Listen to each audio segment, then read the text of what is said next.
Hey, hey, hey. Welcome to Conversations with Robbin. Conversations that empower, inspire, and enlighten.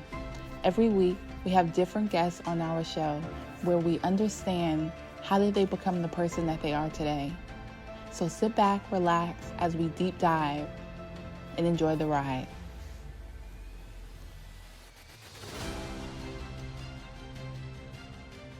Today, I have Tatiana Slezik. I hope that I pronounced your last name correctly, Tatiana.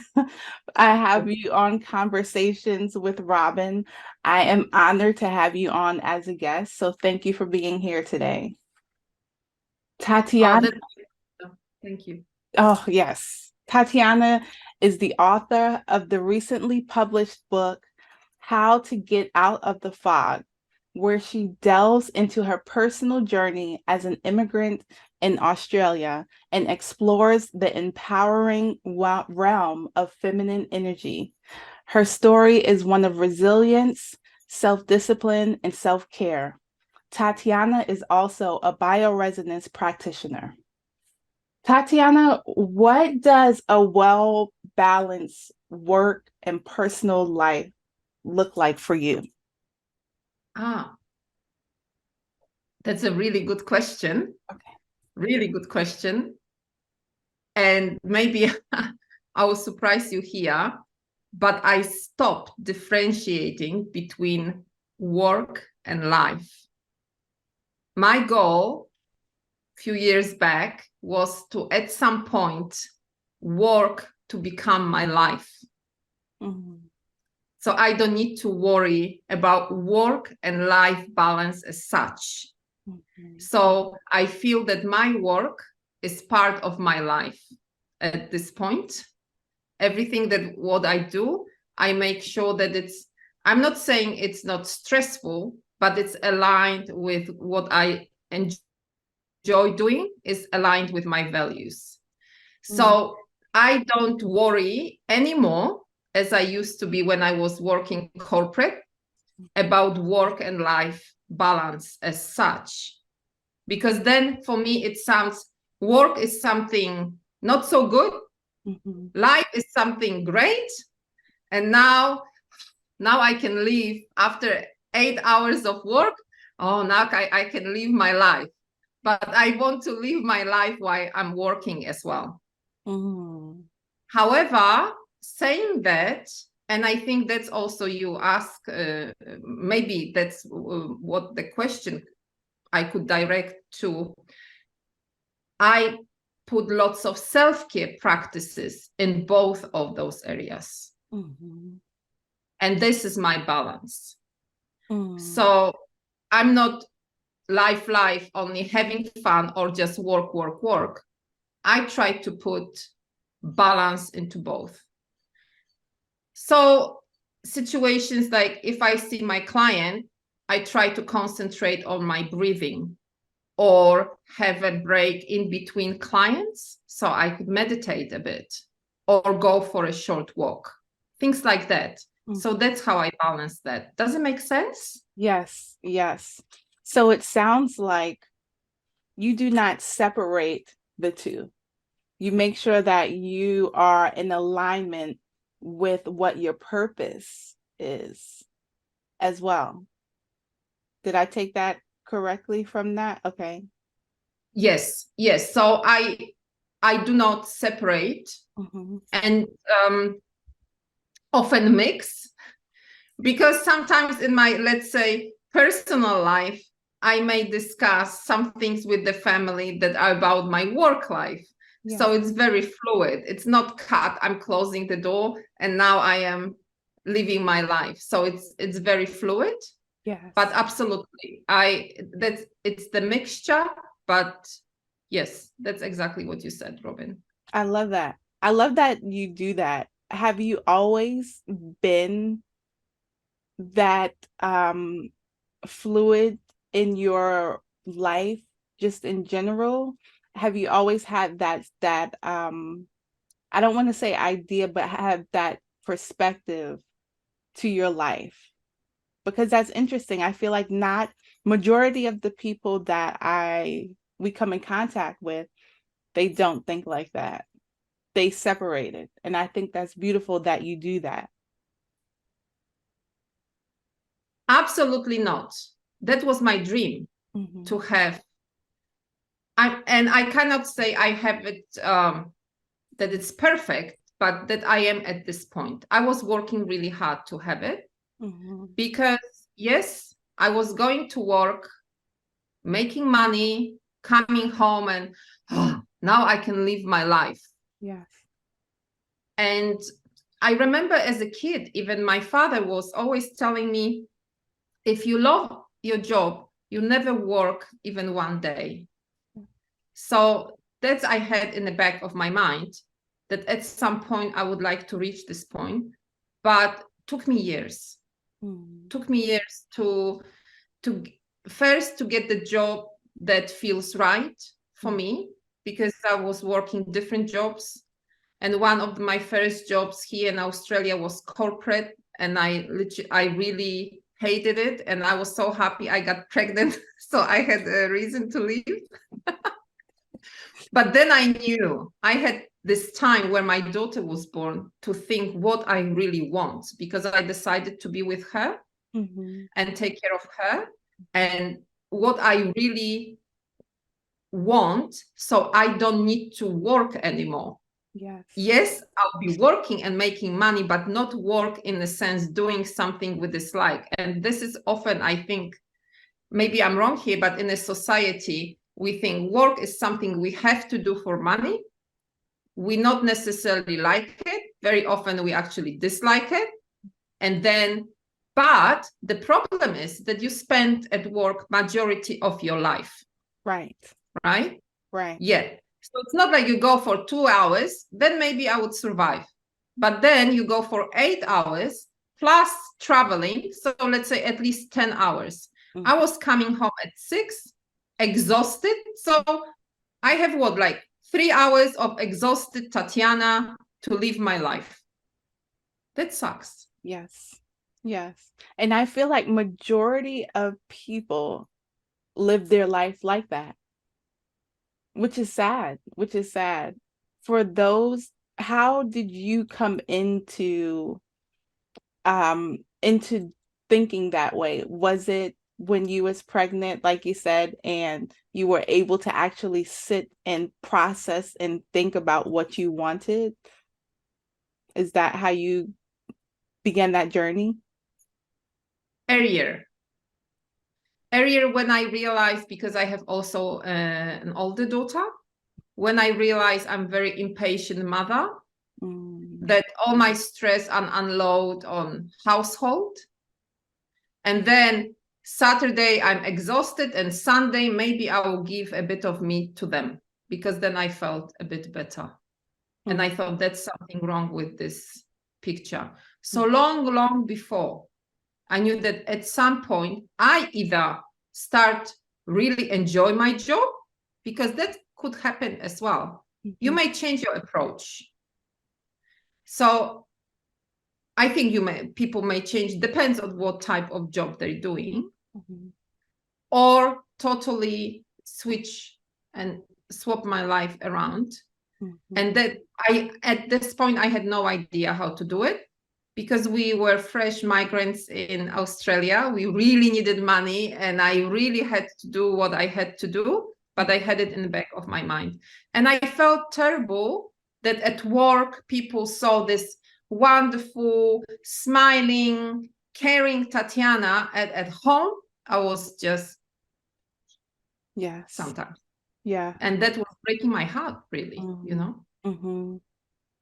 Good for you for having the awareness and the courage to make that change. That's, not a lot of people do that. So good for you. That's amazing. What was your why behind writing Get Out of the Fog, which I've read, and it's such a beautiful self-care book with so many different solutions into how to make your life more successful personally. It's a great personal development book. So I thank you for that. Oh, I'm so happy. It really melts my heart when I hear it. Yes. Thank you so much, Robbin, and that you took time to read it. I think we all are at some point in our lives in the fog. Mm-hmm. This book is nothing, it's not, I haven't invented anything. I just show it from the different perspective, things that I am using in my own life. Mm-hmm. And I quite often, no, maybe not quite often, but I feel once a while, I feel like in the fog. And it's not necessarily, we might have huge problems, but sometimes it's just this foggy, and we may get lost and be like a hamster on a wheel. Mm-hmm. And that's, my daughter actually came up with the title, How to Get Out of the Fog, when she was taking my photos in the fog. Wow. Mom, isn't it how life looks like sometimes?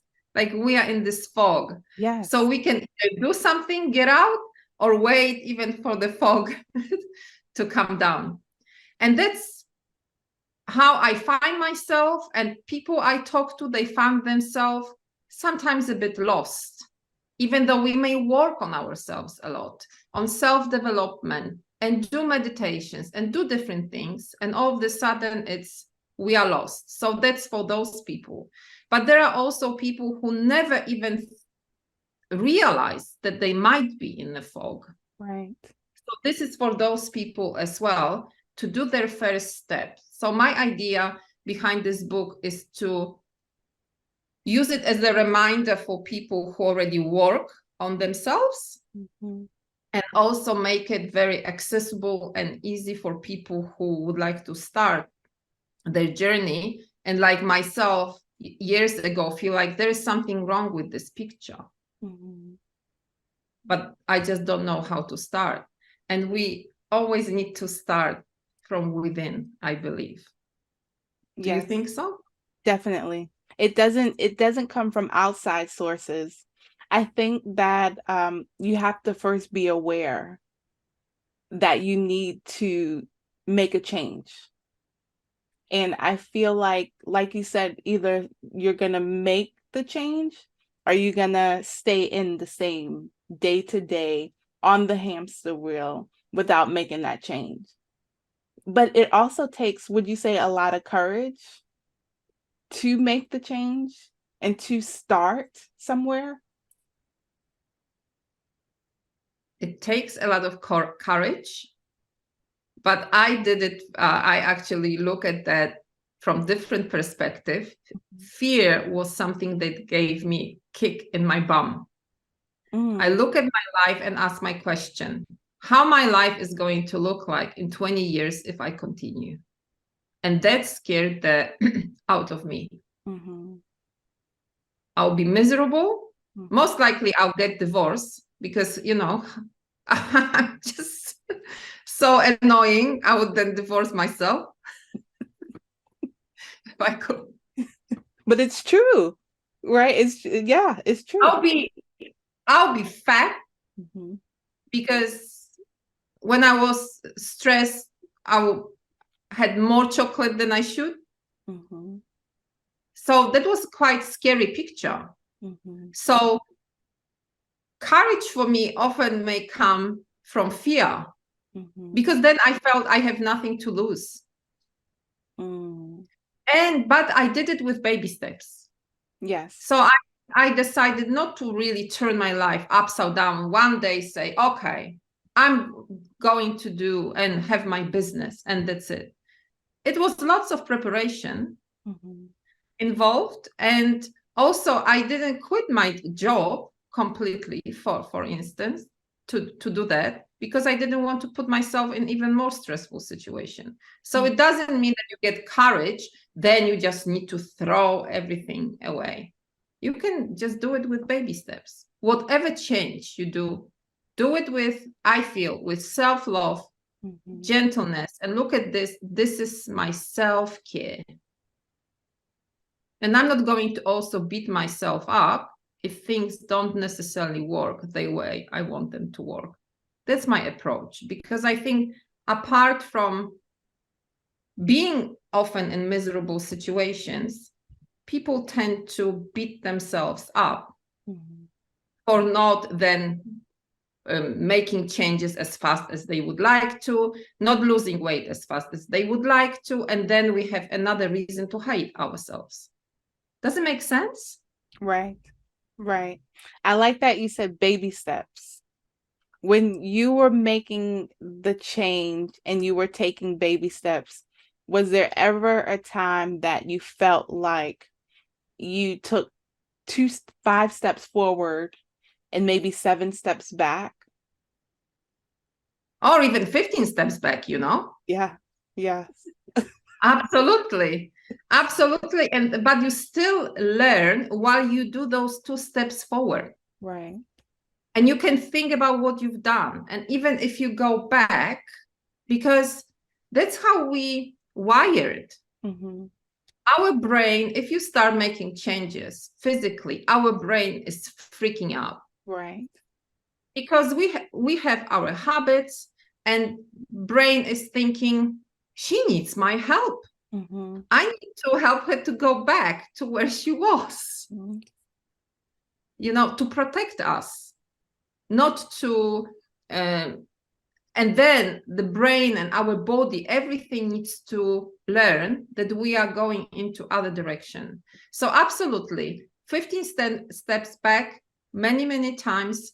Mm-hmm. However, you always learn when you do those first 2 steps. Mm. So that's why I think gentleness and self-care is really important in this process. Yes. Yeah. And that's the process that will never finish, I believe. Yes. Because we're constantly learning and we're constantly evolving too as humans. But I love that you said our brain, if we make a dramatic change or even just a subtle change, our brain kind of freaks out and it wants to put us back into our comfort zone. But do you believe that I always say, when we're in the uncomfortable, that's where we grow the most. Do you believe that also? Absolutely, yes. And I believe when you started your podcast, Yes. you haven't felt 100%, yeah, I can do it. Oh, maybe you did, but I would presume that you were freaking out at Yeah. first, right? Oh my gosh, my first guest, right? I was nervous. I was a nervous wreck. Absolutely. But you still did it. And how did you feel after? Amazing. But I still learn along the way. But I And you love it. still will. Right. And you still will. And you will be better and better in this. And this is what's that about. But you put extra time to do this podcast and to give your message and to help people. But definitely you didn't feel 100% comfortable with this when you started. Right. And coming back to uncomfortable situation, yes. So I think the danger often is if our job, let's say we think work and life balance, but if our job is okay, it's something I really dislike, but it's all right, I have good money, and that's often place where people never change anything in their life. When things are okay, of Yeah. course, if things are amazing, they don't change. Mm-hmm. But if things are also okay, sometimes not so good, but generally it's all right. Mm-hmm. It pays the bills. Mm-hmm. They won't change anything. And that's why we may hate this moment when things don't work the way we want them to work, but that could be the reason for the change. Because if we are in the okay zone, we won't change anything generally as people, at least I'm talking about myself. Because the changes came. So when I worked corporate, there were also lots of positive things. And when I got to the point when I had to press the button to go, and when I want to go to the toilet, and then they call me and they said, you're going to the toilet too often. This was like my, wow, Yeah. that's crazy. Yeah. But if they haven't done, and then I realized I'm not going back. I'm not going back. Mm-hmm. But if they haven't done it, who knows? Maybe I would still come back because, yeah, there were lots of bad things, but, you know, it paid the bills, it was okay. But little things like that made me so uncomfortable that I said, that's it. Mm-hmm. But now I'm in the stage that I don't want to wait till that's it moment to make changes in my life. And I So, wouldn't like people to wait for trauma, to wait for sickness, to wait for being fired, yeah. to wait for huge fight, to wait for really some dramatic things to happen in order to make changes in life. Yes. So if you see a problem, there's a solution to it right then and there. Or you're working your way towards the solution.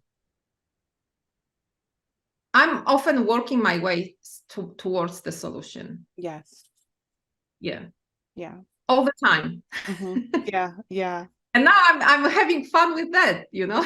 Yes. That's a Like, good, okay, what's next? What's next? I right. recently applied and I got into which I think it was totally crazy and put me out of comfort zone totally. I got to TEDx. And I thought, what the Wow. hell are you doing?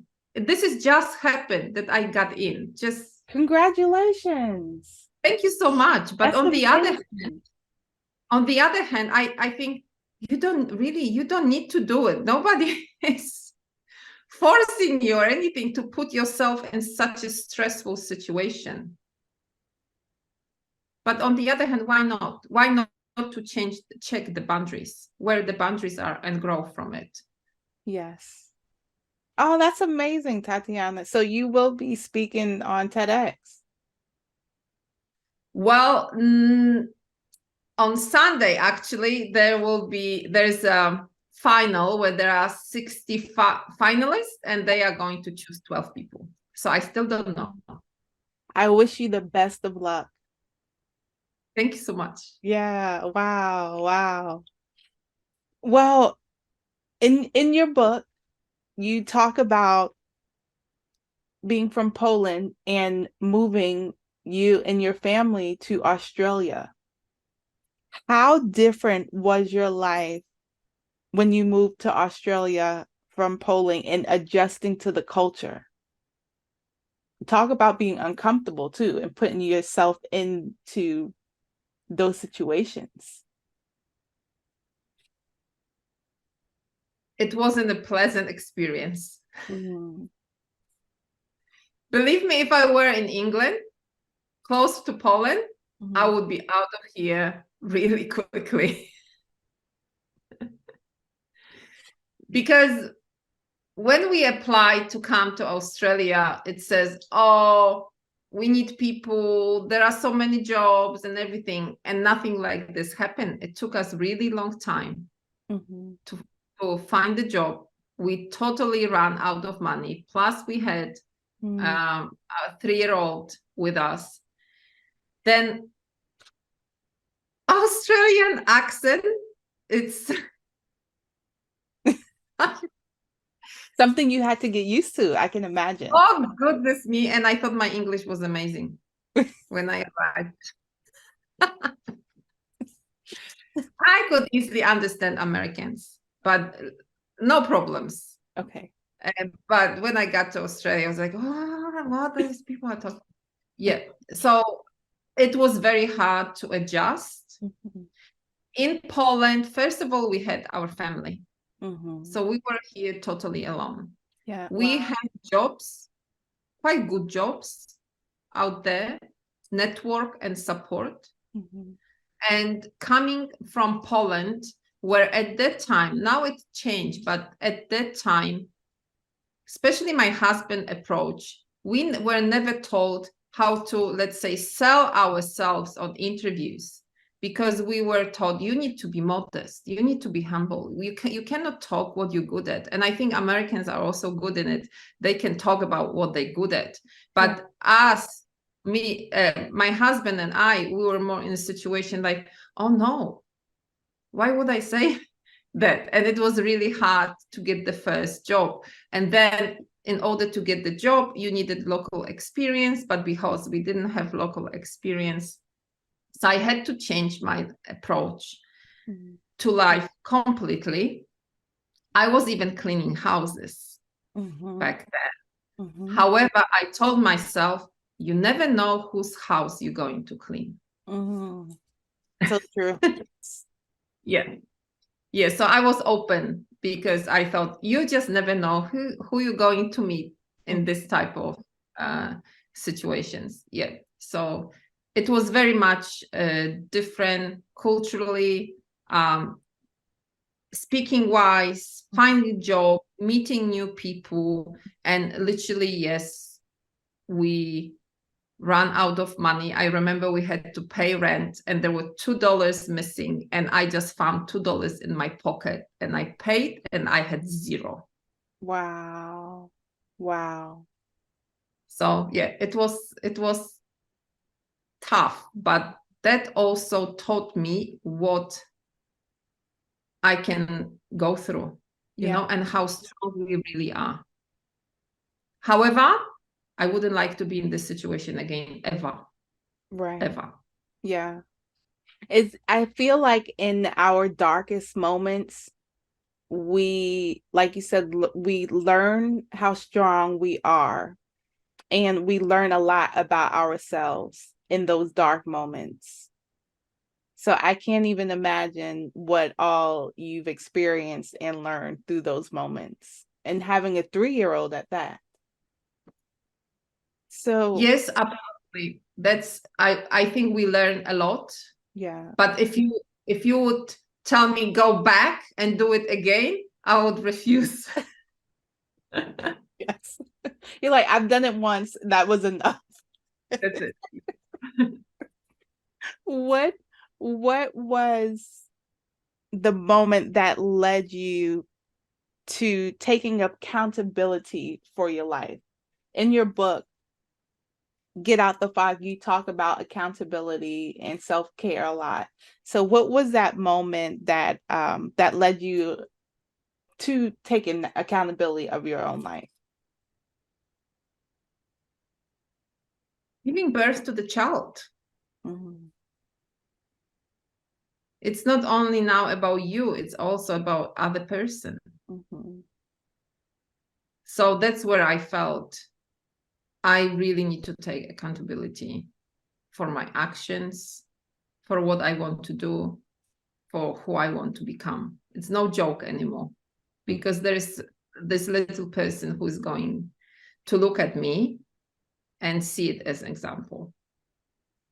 Yeah. And you have 2 girls. I have 2 girls. Okay. Yes. Okay. I meant to ask you earlier, how long now have you guys lived in Australia? So it will be 14 or 15 years, something like that. Yeah. Wow. How do you feel about it now versus back then? I enjoy Australia. I really feel like at home here. But I have one big complaint, and nobody can help me with this. Okay. I would like Australia to be closer to Poland. Yeah. So you can go back home and see your family too, I would imagine. Yeah, but then it's a really long flight and takes really long time to get there. That's something I really didn't take under consideration moving here. But I don't think I would, for instance, even write the book if I were not here. Yes. Yep. So nothing, I feel things happens for the reason. However, yeah, that's my one complaint. But yeah, I like this country. I love people. I love this place. It's just, yeah, this one little complaint, but I don't think it could be with that. If that's your only complaint, Tatiana, then I think you're doing pretty good. Yeah, I think so. You also have children, right? I do. I have three. I Oh, have you have three. I have one boy and two girls. Oh, lovely. How old? 21, 13, and 11. Lovely. Yeah, yeah. So, and they keep me busy. And like you said, with taking accountability, you have these children that are looking at you, and it's important to show them who you are, and being honest with yourself and other people. So I love your answer about taking accountability, because it's so true. Do your kids like the idea that you're doing your own podcast now? They do. They do. At first, they were, it was kind of weird. I would, after I put my first video on YouTube and they saw me, they just kind of giggled the whole time because it's like, oh, mommy's on the screen, And so now it's like they're used to it. And when I decided to start this podcast, everyone was so supportive of me, my husband, my family, my kids, and I'm just grateful for it. And it's funny that I think about this all the time. I feel like because I had the courage to just start, and that's the thing, you have to just start no matter how fearful you are, right? But if you just start walking that path, I believe that God and the universe will just send people your way and help you along your journey. And I feel like I'm grateful to where I am and where I'm going and where I've been. Absolutely. I totally agree because if you don't do this first step, sometimes I have a feeling that when I talk to people who want to make changes, they try to plan everything from the beginning to the end. Yes. First of all, what is end would be, Right. I don't know. Right. But you're not able to. You just need to do this first step, right? Yes. But then you cannot plan who you're going to talk next in your fifth episode from here. Maybe you have other ideas, Yes. maybe different space, maybe something else, maybe different cameras, like things that you wouldn't think about if you haven't done this first step. You need to do this first step. That's I right. love what you said about that. Thank you. Thank you. That's where it begins. How important is it to not only have a sense of purpose within, I would say, a career, but I know that for you, it's all one because you're in alignment with who you are and your purpose. But how important is it to have a sense of purpose as an individual?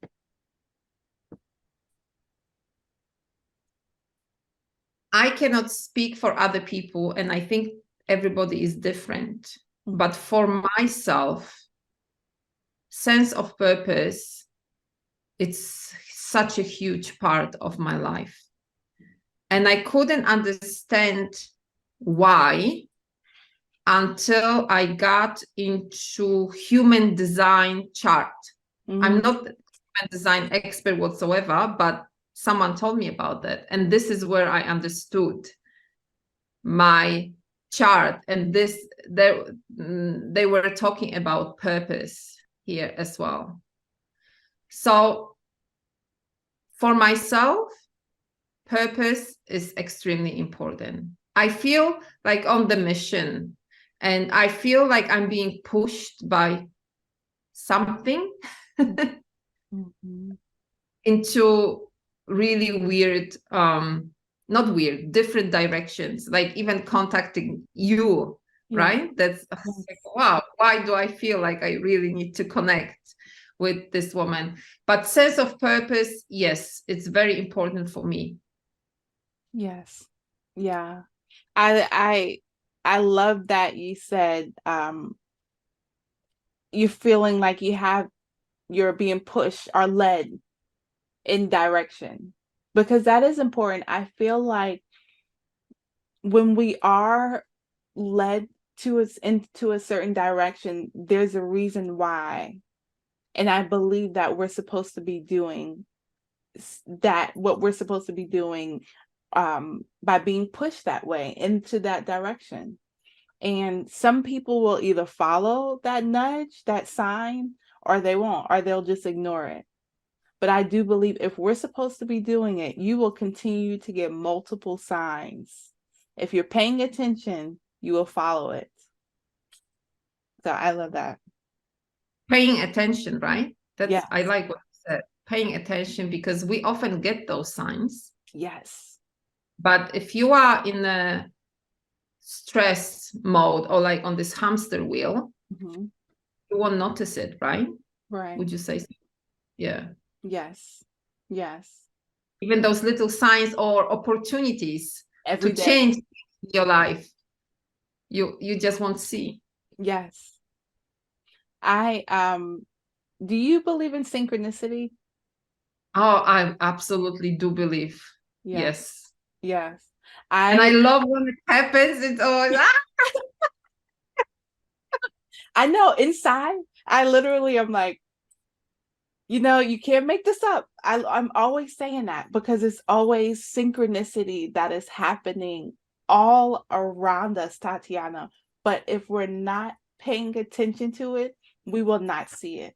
But when we do pay attention to it, it constantly happens on a daily basis. And I love that. It makes me feel like I'm on track with my life. And I love that feeling. So that's awesome. and you forget about the meeting and you go, oh my God. And then you find out the meeting was canceled, right? When you when you open yourself to it, kind of like, but I believe in order to see it, what do you think? But in my life, I need to be in a really ease, not like la la land, absolutely not, but in a really like ease, self-care, smooth state. Yes. In order for those things to happen, or maybe not even happen, but to notice them, that they are happening, and then actually have some fun with that, because that's quite incredible. Yeah. Do you think, you need to be in this state of ease? I believe the same thing. Like you have to, I don't want to say be relaxed, but are stress free, but you have to be just in the flow with life, I think, if that makes any sense. I like what you said, in the flow. Yeah. Yes. Yeah. Um, what do you believe is one of the key factors in shifting your mindset?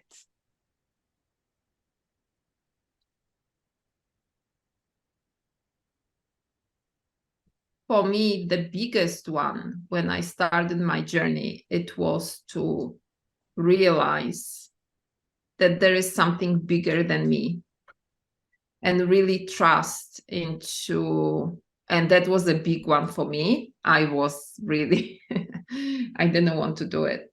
To trust, and I call it higher power, God. But I'm not in a religious church sense, but in a spiritual sense, if that makes sense. Yes. Yeah, that was the for myself, that was the biggest one. And the trust that things happen for the reason, and that I'm being looked after. Yes. It was very hard for me, because I was working, let's say, with higher power for years, but only when I felt I need you and I felt comfortable.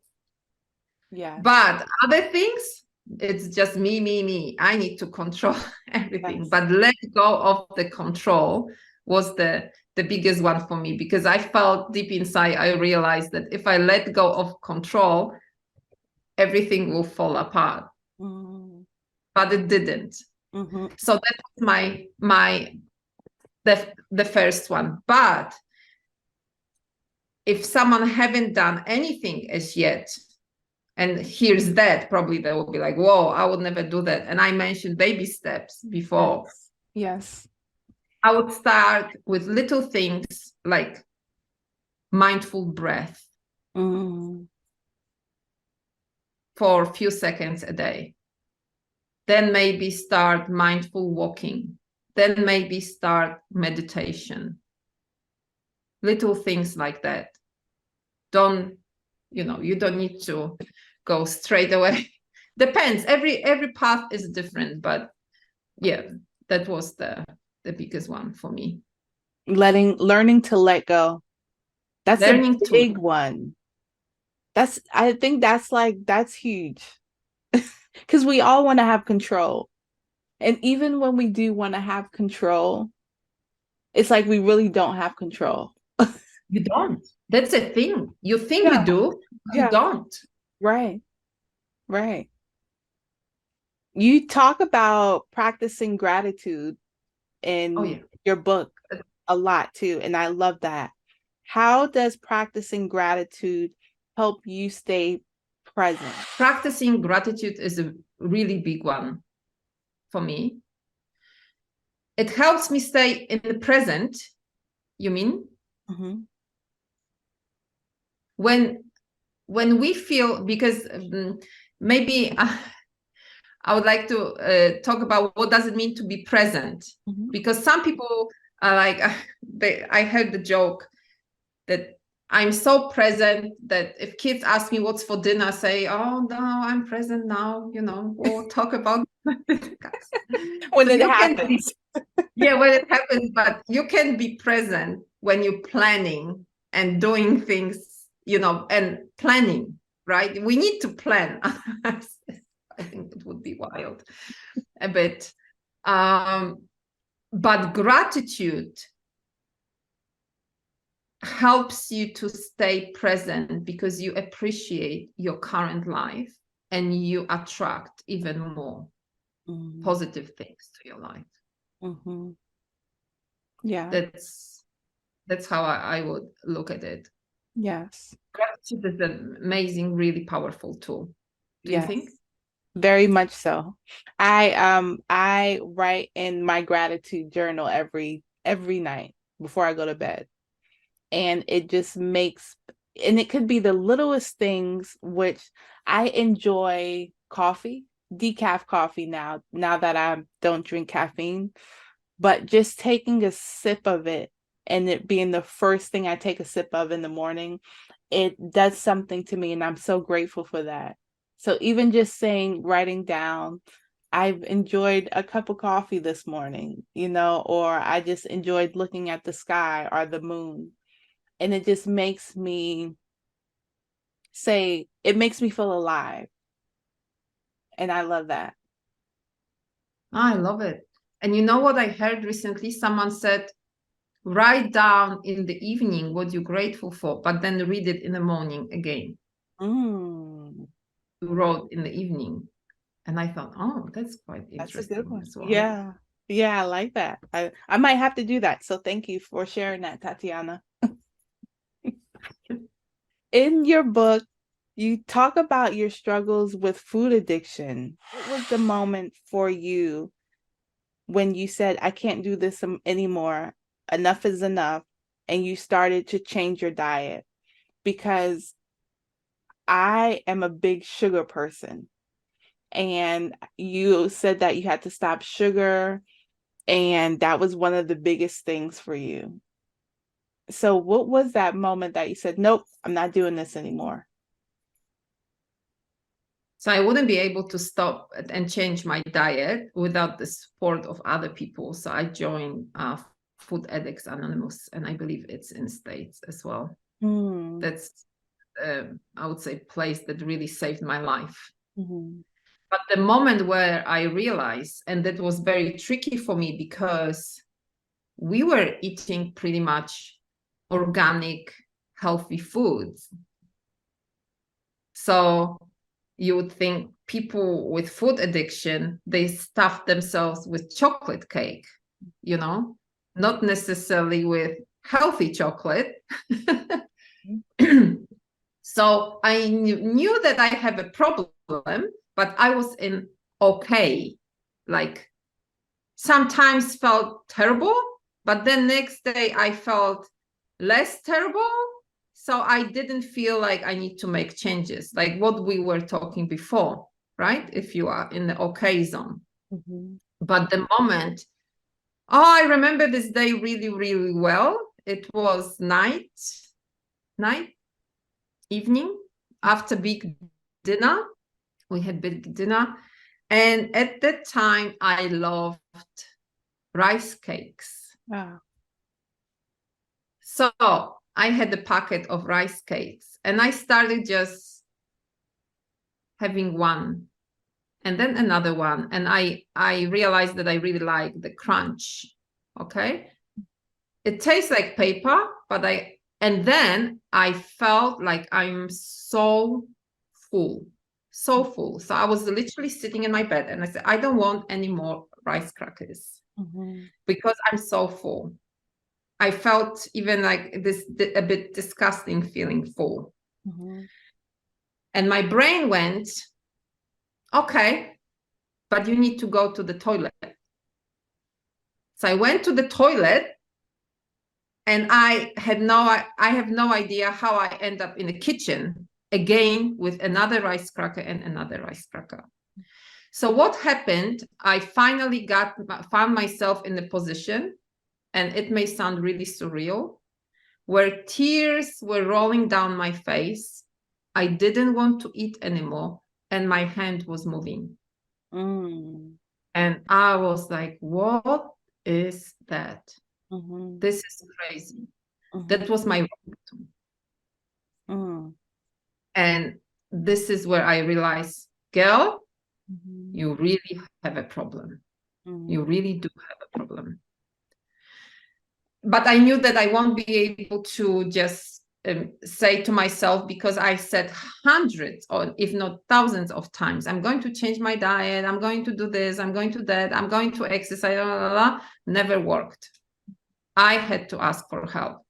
And the first thing came to my mind, and I've heard about them before, was the organization called Food Addicts Anonymous. I crossed the door when I remember this vividly, when I walked in and I just burst in tears. Yeah. Wow. So I had to hit this very moment that for other people, maybe it wouldn't be enough, but for me, I felt enough. Yeah. That's it. Yeah. Yeah. That was like a low moment. The lowest moment. And of course, I had hundreds of little low moments before, but not low enough. Yeah. For me to really make huge change. And this is where I heard the concept of higher power and letting go, because you have no control over of what's happening to you. It was huge for me then. Yeah. Thank you for sharing that story. It's still, when I think about this, it's something here. Yeah, waking up, it was a really big one for me. Yeah. Yeah. How long after completely getting rid of the sugar and eating sugar and just changing that diet and staying on track, how long after did you feel like you were out of the fog? I feel like a lot of times with eating sugars, you're kind of in this mental fog. But for you, how long after did it take for you to get out of that, would you say? That's a really good question. I must say that currently I eat sugar, but not as much as I used to. Yes. So that's a big difference. Quite quickly, but not even sugar, no flour. The first thing I noticed really quickly, no chatter. I had no idea that I was thinking about food 24 hours a day Yes. until it shut up. Yeah. Because I was so used to those thoughts. Really quickly, I would say relatively in about 2 weeks, I already felt more concentrated, switched on tasks, and not so moody. Isn't that Really quick, really quickly. Yeah. Wow. But the first week was terrible. The cravings were huge. So for about, I would say 6 months, we had no sugar at home. So I let my family have their snacks, whatever they wanted, but I didn't want to look at it. And after maybe 6 months, we could have chocolates and stuff at home, which just didn't bother me. But it's a drug. Yeah. Yes. It really is. But I think too, the brain is very interesting because like how you said you were feeling I don't want to do this anymore, but yet the brain is telling you, no, we're going to keep continuing, you know? But you're right, it is a drug. Sugar is a drug, I feel like. So that's amazing. So you would like to quit sugar? I would. Eventually I would. And I like that you didn't stop completely. I think everything in moderation, but I definitely need to cut back. I stopped completely for 2 years. Wow. When you started back again, how did you feel? So I was afraid. Yes. That I'll go back. But something like in my brain looks like something like I had the reset button or something that my kids even commented quite a few times that you don't eat like you used to eat. And that's true. So it's no more binge like it used to be. Okay. Yeah. Okay. But I was lucky because lots of people who are really addicted to food, they cannot go back, like alcoholics. They cannot go back. If they have this one bite, that's it. They just go and dive into it again. Right. Yeah. But it is my goal to actually cut off completely at some point. I would like to do that. Okay. Okay. But you did it for 2 years. I did it for 2 years and it felt really good. Yeah. It felt really good. I had this sense of freedom then, you know? Yeah. Yeah. And when pandemic started, I was like, oh, this is where. Because then we were stuck in the house. Yeah, and it was just too much. Yeah. A bioresonance practitioner, and how did you get into it? So bioresonance is the machine that is adjusting frequencies in the body in a deep cellular level. So explaining it really easily, we have frequencies in our bodies. And you being the Reiki also, right? You are the Reiki practitioner. You know the energy. There's the energy. And there is also physical frequency, electromagnetic energy in our body. And each organ has different frequency. And when we get sick or something happens, the frequency is changing. And then when it's chronic, the wrong, let's say wrong frequency stays in the body. So I have the machine that is adjusting and putting right frequency in the body. So we go into really deep cellular level for the change to occur in the body. How I got to it? My daughter had issues with her skin. And in Poland, bioresonance is quite popular. Oh. And at that time, my father took her to Poland he came to Australia and he took her to Poland. And I asked him to take her to the bioresonance practitioner. And mind you, my father thinks it's all BS. Okay. All right. So he took her because I told him to. He's like, okay, whatever, I'm taking her. Yeah, whatever. So you can't even say, oh, but there was a person who truly believed it, like la la la. Like nothing like that. Yes. But she came back totally clean. Her skin was clean, perfect after 3 sessions. Wow. And we struggled for quite a while with Yeah. that. Yeah. And this is where I got really interested in it. And I started to read more. And then my really good friend in Poland, she opened her own clinic, and I talked to her so much. Like I really wanted to know everything. And I had in the back of my head, one day I'll be doing it. Wow. That was a sign. That was a sign. Yes. So that's how I got into it. And yeah, I'm accredited here in Australia. So my clients come, they lay down on the mat. There's a mat behind their back, and we're going through different programs, and machine is adjusting frequencies in the body, depends on what needs to be adjusted. If someone wanted to get in contact with you that did not live locally, are you able to do it through a Zoom or virtually as well? I do sometimes, I do bioresonance, also connecting to the biofield, but I also do another thing based energetic clearing. I work with clients online, clearing their blockages. So that's something that I often do online with clients, clearing all sorts of financial, self-confidence, all sorts of blockages. And we often go back even in time, because they might be things that are not necessarily yours. They could be from your mother, from your father, or other ancestors, or karmic stuff.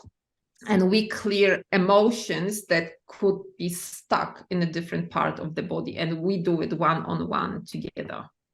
Wow. Wow. That's really cool. Yeah. Yeah. How long have you been doing that, Tatiana?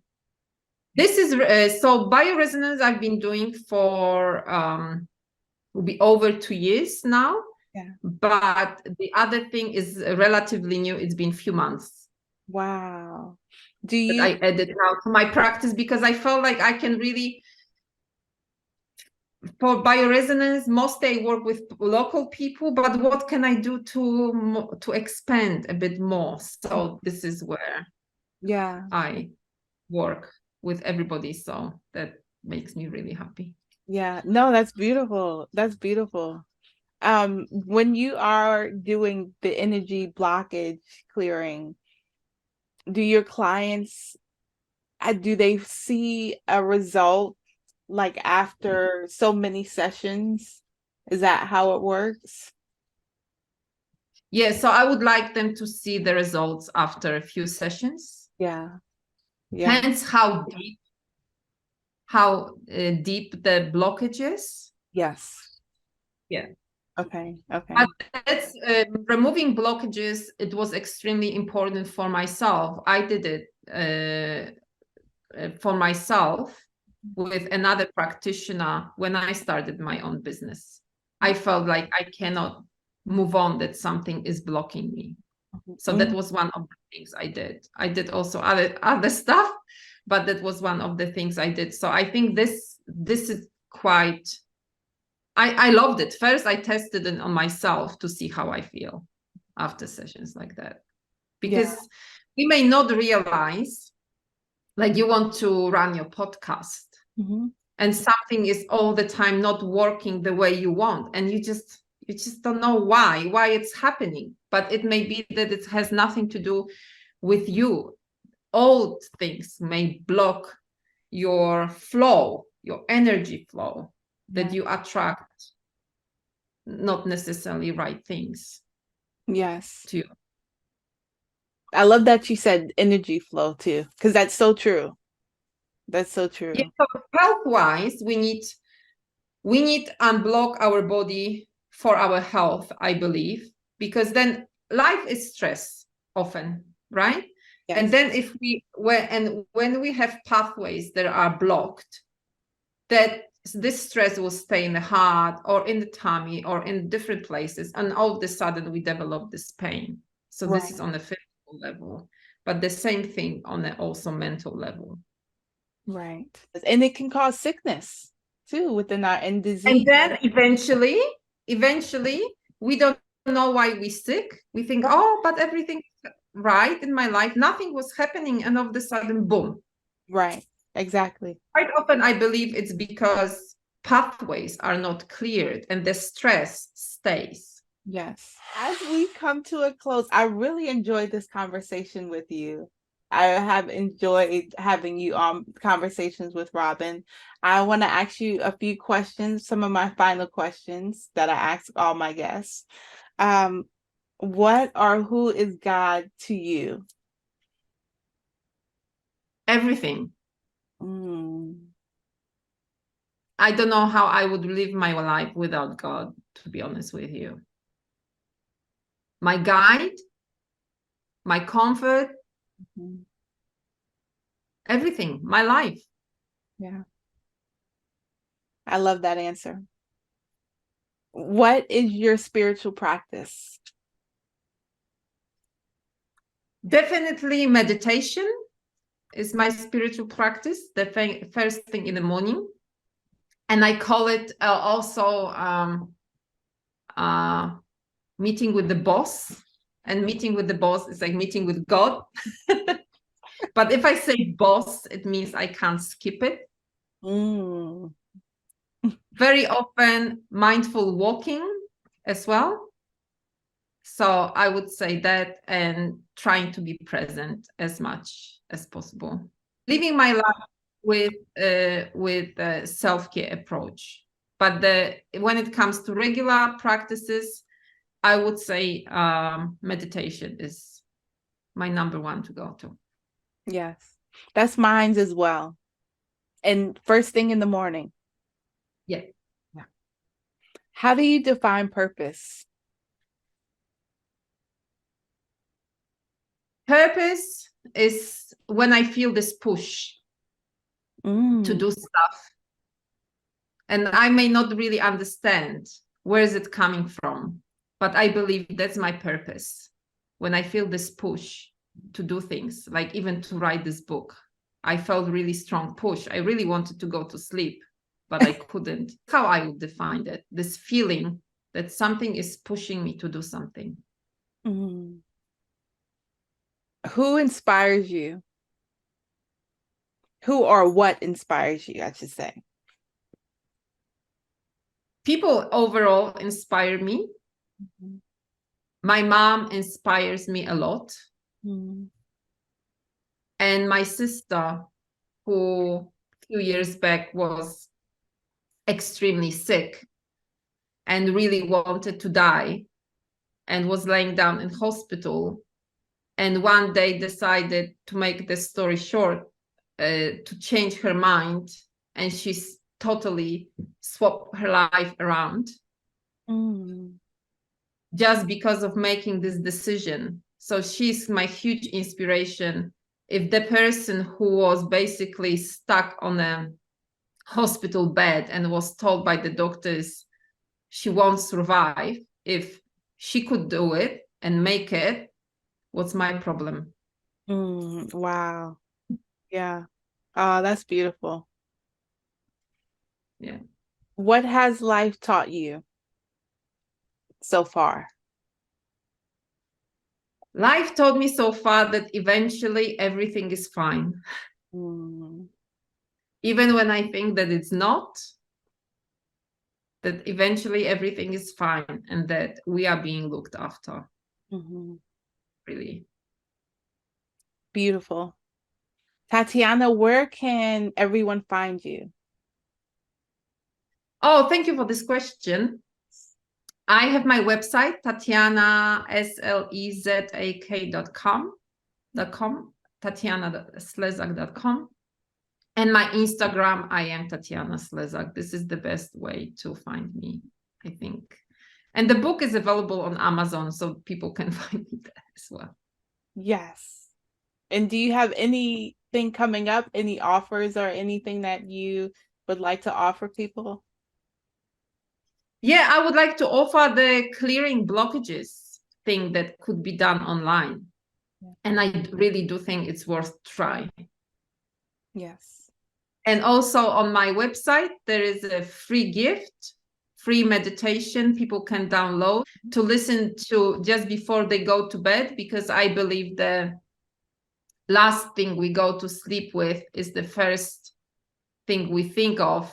Like the last thought we have before we go to bed is the first thought before we wake up. And if the thought is wrong, it seems like we chew on the old salad through the whole night. Yes. So I created this meditation so people could listen to it to clear their thoughts just before they fall asleep. Okay. Beautiful. Well, thank you so much. It has been an honor speaking with you this evening, and I am so grateful that you came on Conversations with Robbin, Tatiana. Thank you so much for having me. It's a true privilege. Thank you for what you're doing. Thank you for listening to another episode of Conversations with Robbin. If you've enjoyed this episode, please do not forget to subscribe and like. Remember, every week we have new guests on our shows. Conversations that empower, inspire, and enlighten.